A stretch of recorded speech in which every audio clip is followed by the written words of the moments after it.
Can you imagine? A Big Mac burger can tell us a lot about money.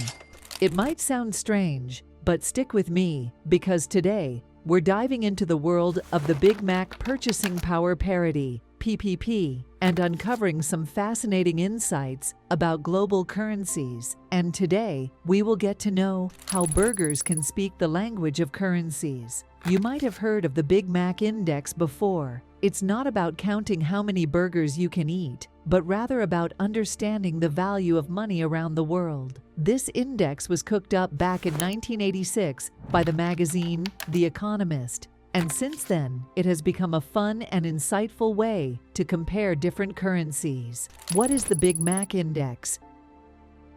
Have you ever heard of a tool that helps us understand if money has the same power in different countries? That's exactly what the Big Mac Index does. It's like a special ruler for measuring purchasing power parity, or PPP, which is just a fancy term for how much stuff you can buy with your money. Back in the 80s, The Economist wanted to find a fun way to compare different currencies, and they came up with the idea of using the price of a Big Mac burger. You must be thinking, why a Big Mac? Well, it is majorly because it is a popular item that you can find almost everywhere in the world, so it makes for a good comparison. Basically, in the Big Mac Index, you compare the price of a Big Mac in different countries. If a Big Mac costs more in one place compared to another, it shows us that the currency in the first place might be stronger or weaker than the currency in the other place. Theory of purchasing power parity, PPP. Purchasing power parity, PPP, is like a fairness rule for currencies. It is a way of comparing currencies, and by using this theory, you can know what you can buy with the same amount of money in different countries. Let's look at a simple example to understand how this theory works in the real world. For this, let's take a trip to McDonald's. In the US, a Big Mac might cost $5. Now, let's say we hop over to another country, like Japan, where the same Big Mac costs 500 yen. If we convert that 500 yen into dollars and find out it's around $6, we can see that the Big Mac is more expensive in Japan. This suggests that the Japanese yen might be weaker compared to the US dollar. 3. Why is it important?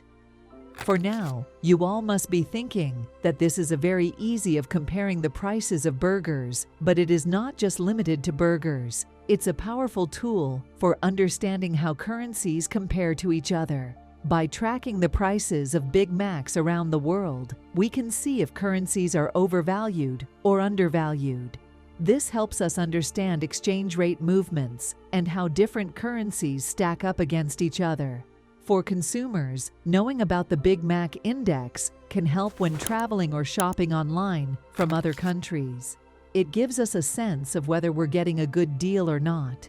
For businesses, especially those involved in international trade, it can influence pricing strategies and investment decisions. For policymakers, it provides valuable insights into economic competitiveness and trade imbalances, disadvantages. Just like any other thing, this concept also has some disadvantages. While the Big Mac Index offers an easy way to compare currency values, it overlooks key factors like varying costs associated with labor, rent, and ingredients across countries, which can twist the price of a Big Mac and disrupt comparisons. Additionally, it also tends to oversimplify economic complexities by solely focusing on burger prices, ignoring the cost of transportation, quality disparities, and local preferences. Despite these limitations, the index remains a useful starting point for identifying currency discrepancies, albeit not a comprehensive tool. It exemplifies the concept of purchasing power parity, PPP, in economics, but should be supplemented with other economic indicators for a more nuanced understanding of exchange rate movements and currency valuation. In essence, while the Big Mac Index serves as an appetizing introduction to global economics, it should be viewed as part of a larger toolkit rather than the definitive measure of currency values. So this was it. I hope now you all understand the theory of Big Mac, and now you guys can take part in any economy-related discussion. If you want to know about any other theory, then tell us in the comments and also share your thoughts. See you all again in another video soon.